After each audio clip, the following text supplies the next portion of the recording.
Assalamualaikum warahmatullahi wabarakatuh. Sahabat beriman, banyak jalan menuju Roma, banyak trik menuju surga. Ternyata pepatah ini tak hanya sesuai untuk manusia, namun Nabi pun sudah mempraktekannya lebih dulu. Contohnya saja, Nabi Idris yang akhirnya diberikan akses ke surga karena strateginya yang jitu kepada malaikat Israel. Seperti apa kisahnya? Tonton video ini hingga akhir agar tidak sesat.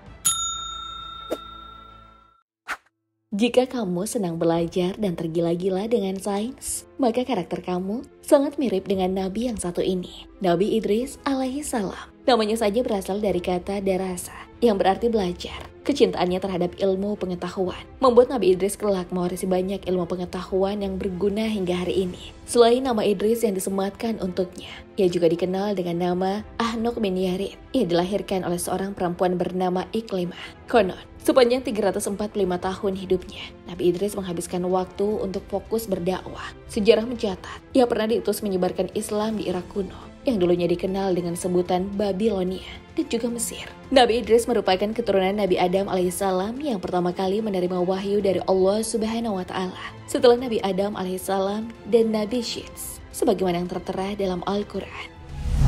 Dan ceritakanlah hai Muhammad kepada mereka kisah Idris yang tersebut di dalam Al-Quran. Sesungguhnya ia adalah seorang yang sangat membenarkan dan seorang nabi.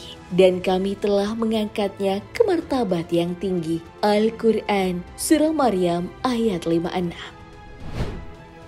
Ada sebuah pertanyaan besar tentang periode hidupnya Nabi Idris. Apakah ia hidup selama Nabi Nuh atau justru setelahnya? Pendapat Ibnu Katsir At-Tabari, Ibnu Ishaq, Ibnu Jarir, Asy-Syaukani, dan As-Suyuti menyebut jika Nabi Idris hidup di era sebelum Nabi Nuh. Keterangan ini bisa dianalisis dari nasab nama asli Nabi Idris adalah Hanok yang juga nenek moyang Nabi Nuh. Tak hanya itu, informasi silsilah keturunan ini pun diperkuat dalam surah Maryam ayat 58.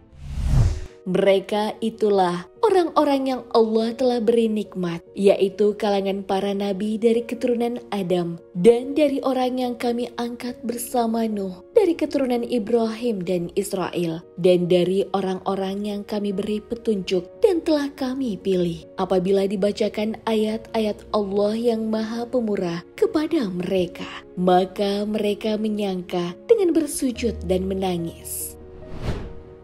Kehidupan Nabi Idris dipenuhi dengan aktivitas yang sangat bermanfaat. Selain rajin belajar dan menghiasi hari-harinya dengan upgrade diri, ia juga sosok yang dikenal sangat pemberani. Seolah rasa takut tak ada dalam dirinya ketika menyangkut kaum kafir. Karena keberanian ini, ia pun digelari singa Allah. Tapi sesangar-sangarnya Nabi Idris, sifat tersebut hanya berlaku di depan orang-orang yang menentang Allah Subhanahu wa Ta'ala. Di kalangan teman-teman, keluarga dan orang yang mengenalnya, Nabi Idris sangat hangat, pemaaf, dan sangat rendah hati. Ia juga merupakan pribadi yang tabah. Selain gelar singa Allah, gelar Asadul Usud pun melekat pada dirinya, sebab ia selalu punya cara untuk bersyukur dan berjuang ketika Allah memerintahkannya dalam penyebaran agama Islam di berbagai tempat.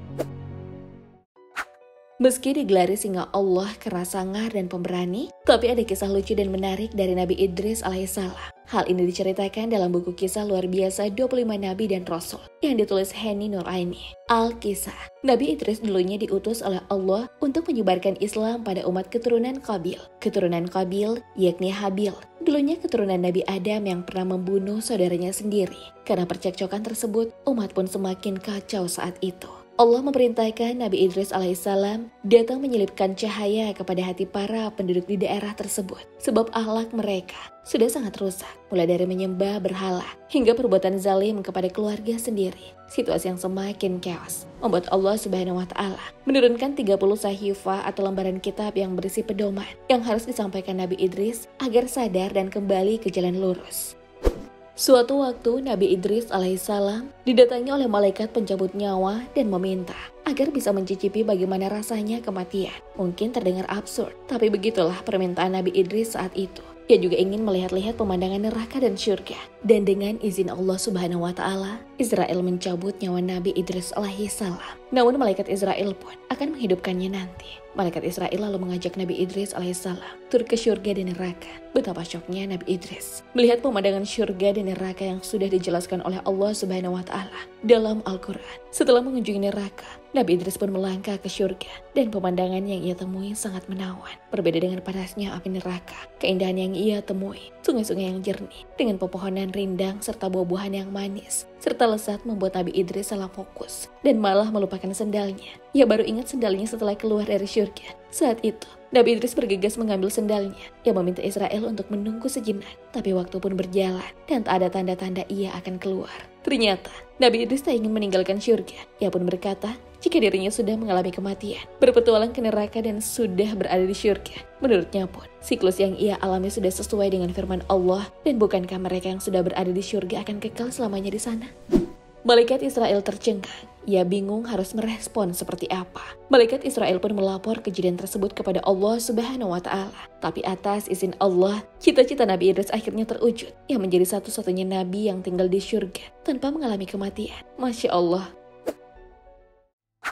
Semasa hidupnya, Nabi Idris pernah berpesan kepada manusia tentang beberapa perkara. Salah satunya, yakni agar kita melakukan sholat jenazah sebagai bentuk penghormatan. Karena pemberi syafaat hanya Allah Subhanahu wa Ta'ala. Ia juga mengingatkan kaumnya, jika sebanyak apapun ucapan syukur yang kita ucapkan, tak akan mampu menandingi nikmat Allah Subhanahu wa Ta'ala yang telah diberikan kepada manusia. Tak hanya itu, pesan-pesan kebaikan lainnya, seperti rajin mendirikan sholat, dan tentu dengan kondisi hati yang ikhlas, puasa, dan menjauhi larangannya. Tak perlu juga manusia merasa hasad atau dengki kepada sesamanya, apalagi mereka yang mendapat rezeki.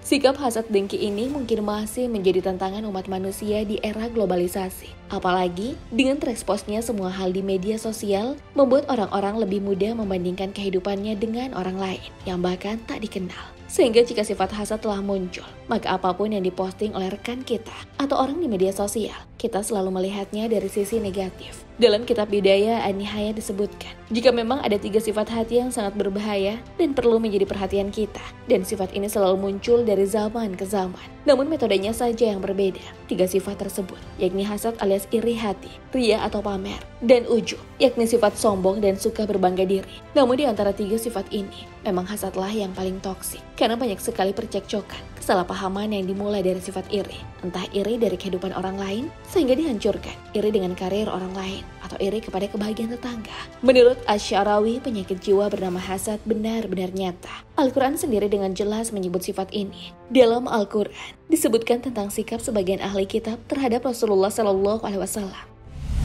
Ataukah mereka dengki kepada manusia karena karunia yang telah diberikan Allah kepadanya? Al-Quran, Surah An-Nisa ayat 54. Terakhir, manusia sebaiknya tak menjadikan harta dan dunia sebagai tujuan utama.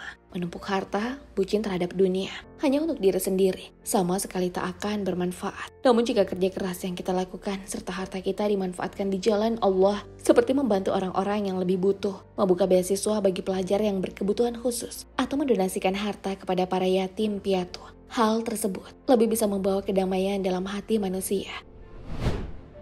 Sahabat beriman, apa hikmah yang bisa kamu petik dari kisah Nabi Idris alaihissalam? Tulis di kolom komentar ya. Wallahu a'lam bishawab. Wassalamualaikum warahmatullahi wabarakatuh.